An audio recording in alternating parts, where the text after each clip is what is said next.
মানুষের জীবনে শ্রীমদ্ভগবদ্গীতার থেকে কার্যকরী উপদেশ আর কেউ কখনোই দিতে পারেনি। গীতার এমনই কয়েকটি অমূল্য উপদেশ আজ জেনে নেব আমরা। নমস্কার বন্ধুরা, আমি শ্রেয়ার অমৃত কথা থেকে আজকে আপনাদের সাথে শেয়ার করে নেব জীবনের সেই 3 মন্ত্র যা দেবে সুখের সন্ধান। আমার ভিডিওটি পুরো দেখতে থাকুন। যদি আপনাদের ভালো লেগে থাকে লাইক কমেন্ট শেয়ার করতে ভুলবেন না। আর যদি আপনি আমার চ্যানেলের নতুন বন্ধু হয়ে থাকেন তাহলে সাবস্ক্রাইব করে পাশের বেল আইকনটি প্রেস করতে ভুলবেন না। ভগবানের কৃপায় আশা করছি সবাই ভালো আছেন। তাহলে চলুন আজকের ভিডিওটি শুরু করা যাক। তবে ভিডিও শুরুর আগে কমেন্ট বক্সে শ্রীকৃষ্ণ বা জয় শ্রীকৃষ্ণ কমেন্ট করবেন। গীতার এমন কয়েকটি অমূল্য উপদেশ তা শ্রীকৃষ্ণ আমাদের বলে গেছেন।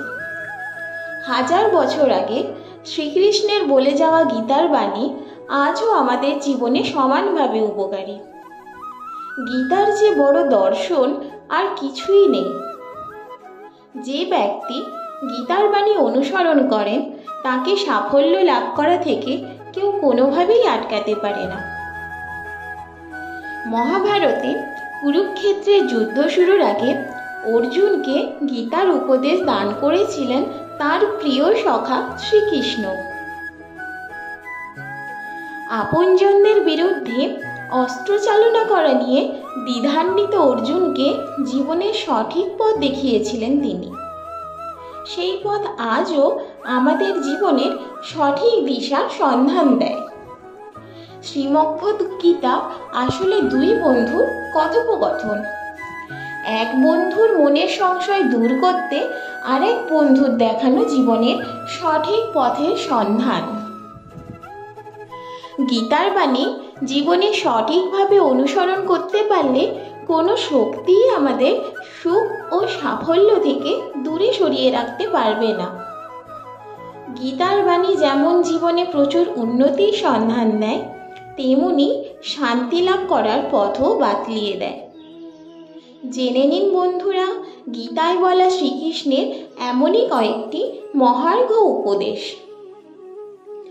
শ্রীমদ্ভগবদ্গীতায় বলা হয়েছে যে আমাদের প্রত্যেকের জীবনের 3টি মন্ত্র মনে রাখা খুব জরুরি। এই 3টি মন্ত্র হলো: খুব আনন্দের সময় কাউকে কোনো প্রতিশ্রুতি দিও না, খুব রেগে গিয়ে কাউকে কোনো উত্তর দিও না, এবং খুব দুঃখের সময় কোনো সিদ্ধান্ত নিও না। শ্রীকৃষ্ণ বলেছেন, যে ব্যক্তি পরিষ্কার ও সোজা কথা বলেন তার কথা অনেক সময় রূঢ় লাগতেই পারে, কিন্তু তিনি কখনো কারোর সাথে প্রতারণা করেন না। অনেক সময় আমরা জীবনের কোনো বড় সমস্যা থেকে এমনভাবে বেরিয়ে আসি যেন কেউ আড়াল থেকে আমাদের সাহায্য করছে। এই অদৃশ্য শক্তিও হলো ভগবান। শ্রীকৃষ্ণ গীতায় বলেছেন যে রাগ খারাপ, কিন্তু যেখানে রাগ দেখানো দরকার সেখানে রাগ দেখানো অবশ্যই উচিত। তা না হলে যারা খারাপ কাজ করছে তারা কখনো বুঝবেই না যে এটা তাদের করা উচিতই নয়। তুমি রাগ না দেখালে তারা সব সময় অন্যায়টাই করে যাবে। গীতায় বলা আছে যে সত্যি কখনো দাবি করে না যে আমি সত্যি, কারণ সত্যি সবসময় সত্যিই হয়। কিন্তু যা মিথ্যে তা সবসময় নিজেকে সত্যি বলেই দাবি করে। কখনো সবাই ভালো হয় না।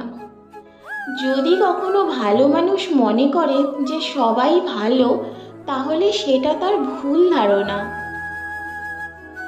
গীতায় শ্রীকৃষ্ণ আরও বলেছেন যে আমাদের ভাগ্য আমাদের অতীত কর্মেরই ফল, তেমনি আজ আমরা যা করেছি তার ফল আমরা আগামী দিনে অবশ্যই পাব।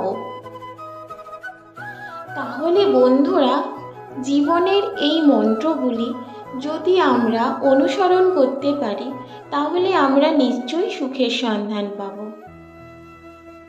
ভিডিওটি দেখার জন্য অশেষ ধন্যবাদ। লাইক, কমেন্ট, শেয়ার করে আমার পাশে থাকুন। এরকম আরও অনেক ভিডিও আপনাদের সাথে আমি শেয়ার করে নেব।